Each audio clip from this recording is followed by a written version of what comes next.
আসসালামু আলাইকুম রহমতুল্লাহ। আপনাদেরকে আজকে একটা ফলের সাথে পরিচয় করে দেবো। বাংলাদেশে ভালোই হয়, কিন্তু এর মানে উপকারিতা বা এর হারভেস্টিং না থাকার কারণে আসলে এই ফলটা অবহেলিত। তবে এই ফলটা বিদেশে অনেক ভালো দামে সেল হয়। আমাদের বাংলাদেশে রেশম বোর্ড এটাকে ওইভাবে যত্ন না করার কারণে একটা অবহেলিত ফল। তো যাই হোক, আপনাদের সাথে কথা বলতেছিলাম তুত ফল বা মালবেরি। তো এটা অত্যন্ত উপকারী একটা ফল এবং অর্গানিক ফল বলতে পারেন। আলহামদুলিল্লাহ, বাংলাদেশে ন্যাচারালি এই জিনিসটা হয়ে থাকে আর কি। আমাদের বিশেষ করে উত্তরাঞ্চলে দিনাজপুরে আমাদের বিভিন্ন রাস্তার পাশে আগে এই তুত গাছগুলো লাগানো থাকতো। তো এখনও আছে আলহামদুলিল্লাহ।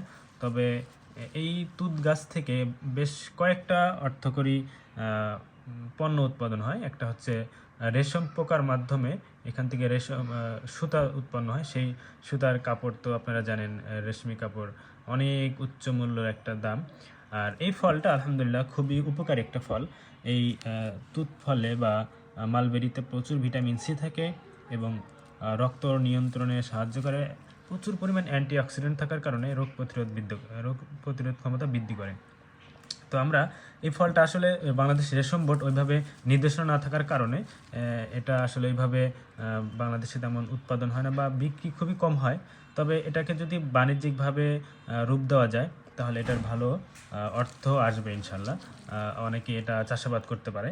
তো আজকে আপনাদের সাথে এই তুত ফল নিয়ে আলোচনা করলাম।